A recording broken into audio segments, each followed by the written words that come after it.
Maayong gabi kayong tanan mga kaigsuonan. And then, aniana usab kita karon sa tuang pamalandong sa Ebanghelyo sa Domingo. And then, ang kasaulugan na atong saulugon o mapuhon, ayaw kalimot, mao ang Domingo sa pagsaka sa Ginoo sa langit. The solemnity of the Ascension.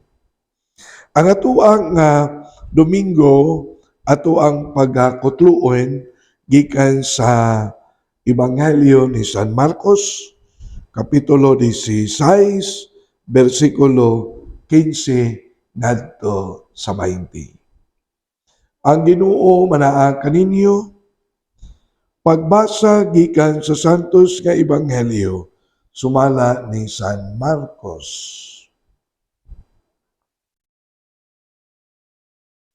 Si Jesus mingon ngadto sa iyang mga tinun-an. Panglakaw kamo sa tibuok kalibutan ug isangyaw kining maayong balita ngadto sa tanan nga mga tao.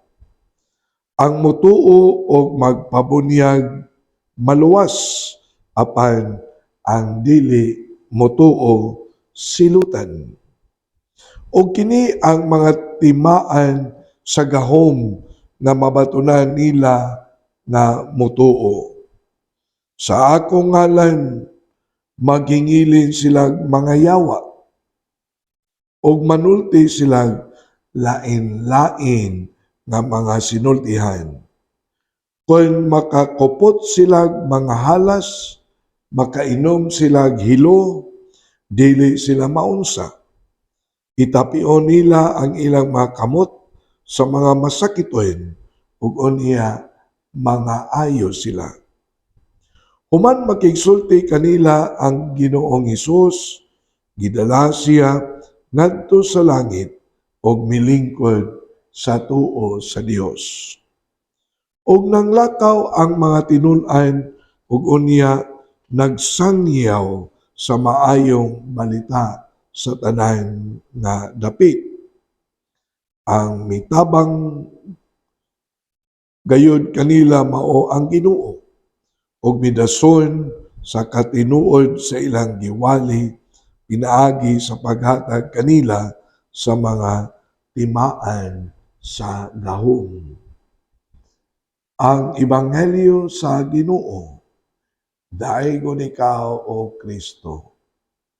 Mga kaigsuonan, kumusta man ang atong kinabuhi karon? Manghinaot ko na maayo ang dagan sa tuang kinabuhi. And then, sa ako na po nga giingon kaganina, aniana kita karon sa matawag na to solemnidad sa pagsaka ni Kristo balik ngadto sa iyang amahan o sa langit. The solemnity of the Ascension. And then, kung ato sad nga tan-awon, dili ba ang pagsaka ni Kristo balik ngadto sa langit nahitabo man 40 ka adlaw gikan sa iyahang pagkabanhaw? Tingali makapangutana sad ta nganong wala man dayon siya mosaka sa langit. Nganong nakig-uban pa man siya sa mga apostoles sulod sa 40 ka adlaw. Kung ato pod nga tan-awon, si Kristo human siyang pagkabanhaw, nagpadayon siya. Iyang gipadayon ang pagpalig-on.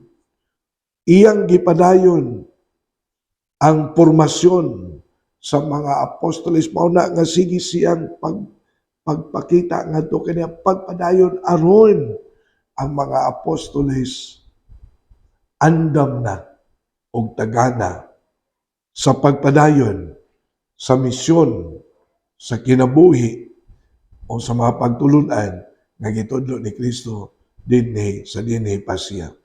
Mauna, kon inyo sad nga mabantayan, pagdayong saka ni Kristo sa langit, mura bang naghimo siya og mission sending, iyang giingnan, pagtan-aw niya murag ready na ang iyang mga apostoles og mingon siya, panglakaw kamo sa tibuok kalibutan ug isangyaw kining maayong balita ngadto sa tanan nga mga tao.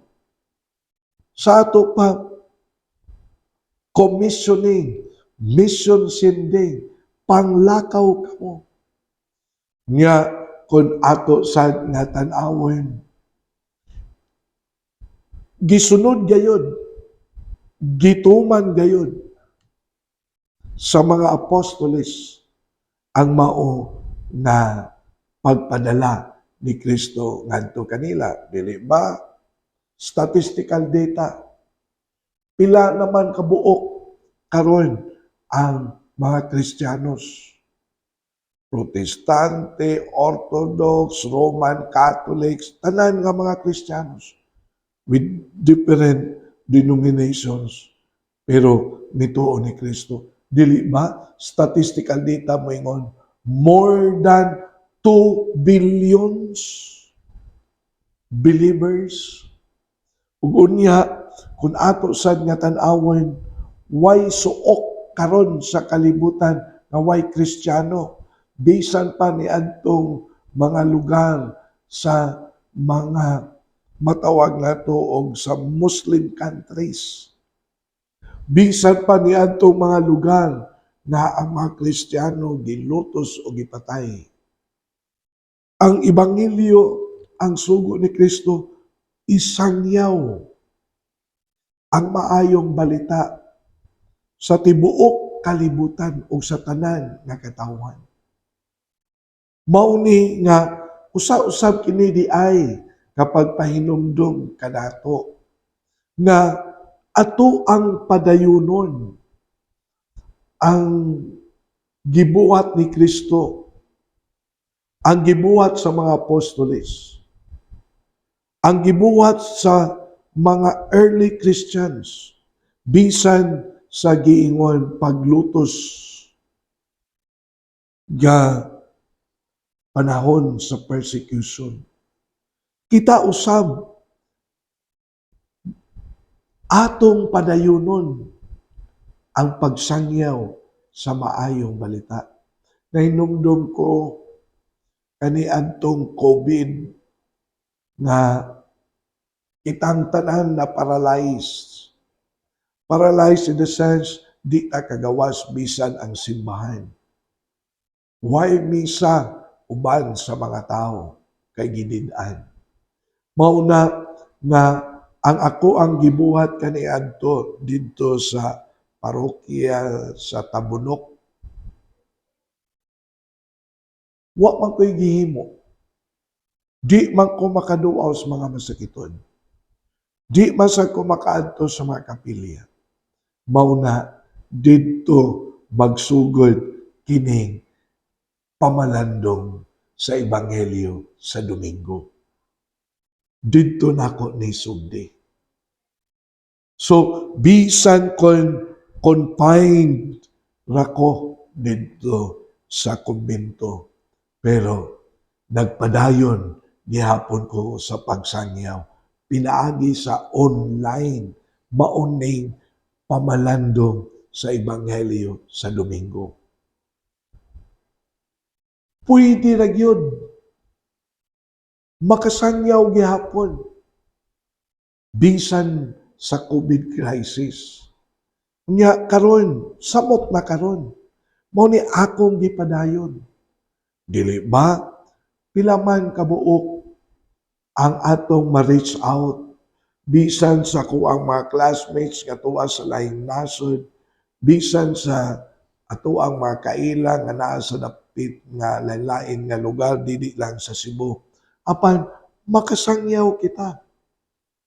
Mao bitaw akong giingnan, di ba, mga katikista, gibalik-balik na nako pagsulti kaninyo. Na ay share Di ba, sa inyong account, sa Facebook account, i-share online. Pisli talagang share. Makasangyaw na ta sa pulong sa Diyos. Ayaw lang anang mga fake news, bad news, kundi good news, matud pa sa Ebanghelyo, ang maayong balita. Aron sa atuang nga pagsangyaw sa maayong balita, makapaambit kita sa bag-o na lingwahe, the new language of the good news. The new language na gidala ni Kristo diri kanato. And this new language is the language of love. Makapaambit kita sa mensahe, sa gugma, nga nagadikan gayod sa Dios ug sa pulong sa Dios. Importante kay na nga ato ang isangyaw, the language of love. Importante kay na nga madunggan ni adtong mga pamilya nga nagkagubot, nagkayagaw.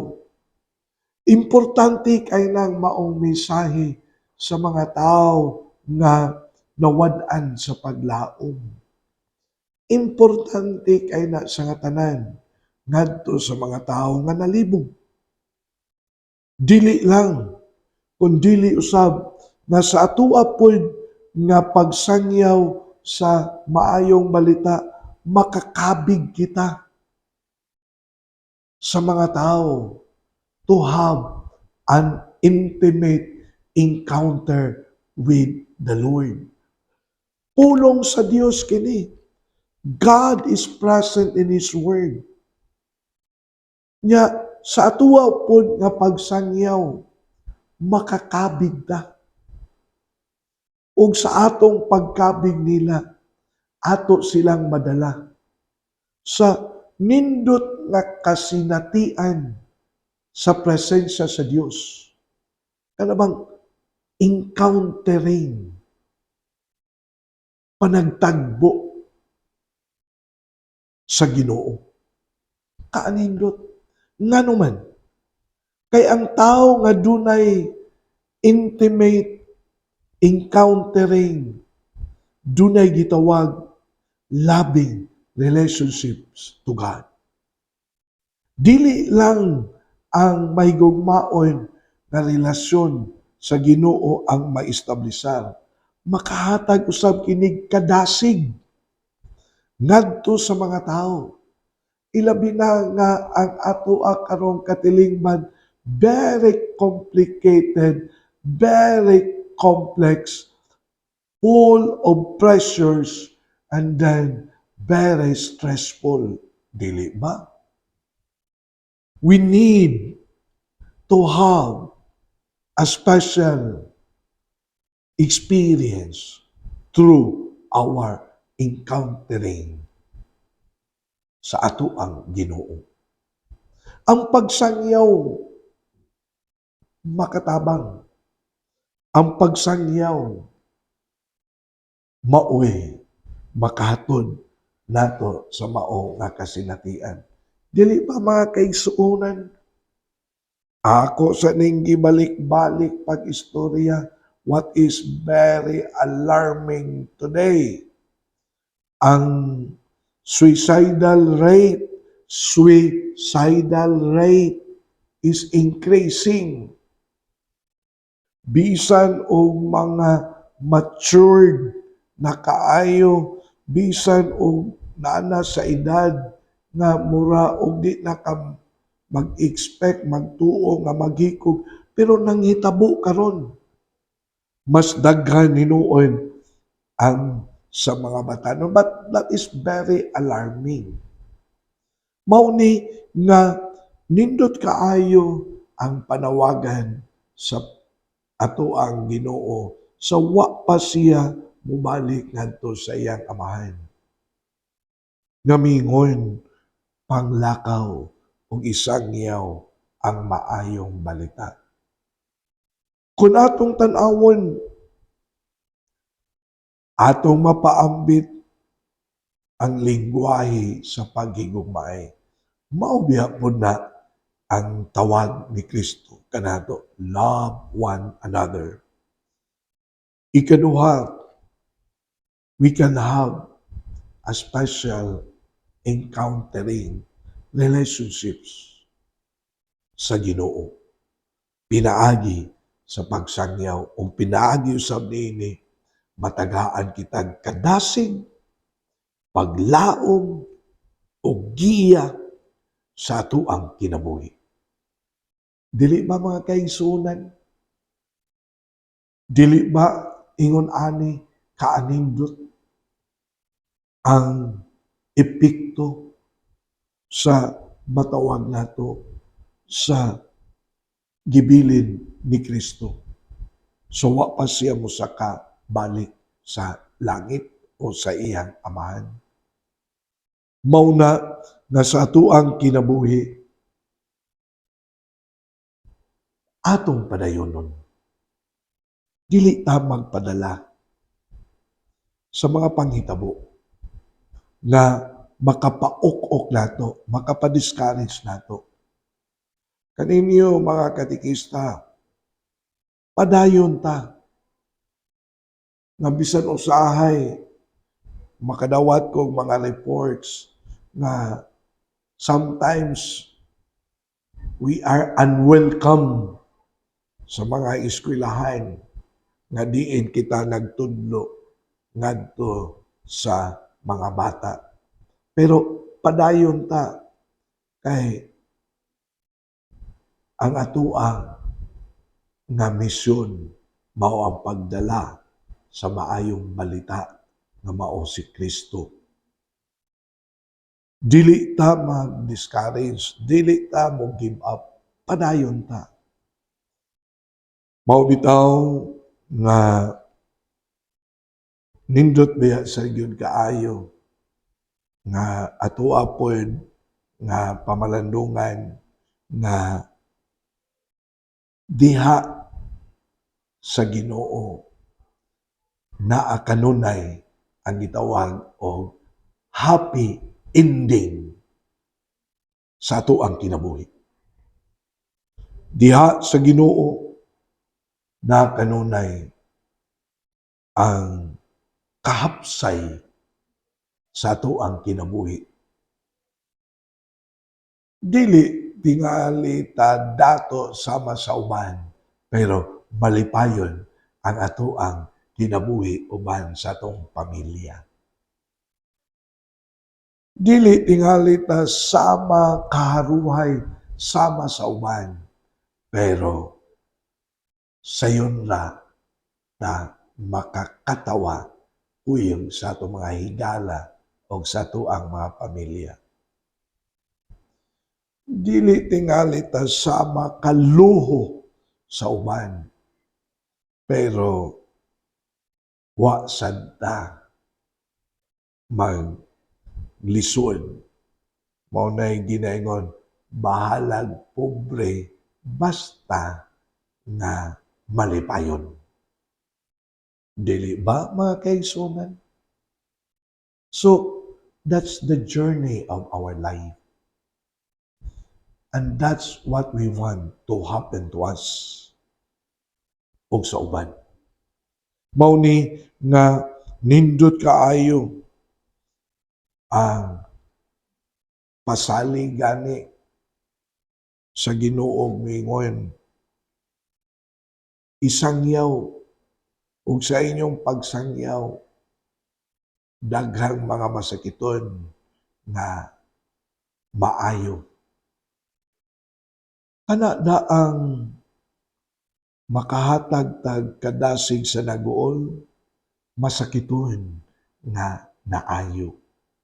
Kana daang nagkatibulaag unya madala nimo sa presensya sa Dios, masakiton nga naayo. Kana daang madala nimo nga mudawat sa sakramento sa pagpangumpisal, mudawat sa sakramento sa kasal, mudawat sa sakramento sa pagsimba ug uban pa mga masakitohen na naayo tungod sa pagsangyaw sa maayong balita. Mao ni nga manginaot kita mga kaigsuonan nga atong padayonon ang gibuhat ni Kristo, gibuhat sa mga apostoles nga matud pa sa ebanghelyo, panglakaw kamo sa tibuok kalibutan ug isangyaw ang maayong balita. Mga kaigsuonan, dapiton ko kamo sa paglitog kong mga pag-ampo para sa mga kaigsuonan mga masakiton. Amo lang itong amahan, panalangini ang amo mga kaigsuonan nga mga masakiton. Ayuha sila sa ilang mga balatian o mga sakit. Panalangini usab ang mga nagatiman kanila, tagay sila kadasig, taas nga pasensya sa pagatiman sa mga masakiton. Kining tanan among gituboy ngadto ni Kristo among Ginoo. Amen. Anilang kukutob, unya manginaot ko na magkita na usab kita sa sunod na Sabado, alas 6 sa gabi, and then sa ato ang FB account, Archdiocese of Cebu, Catechical Ministry.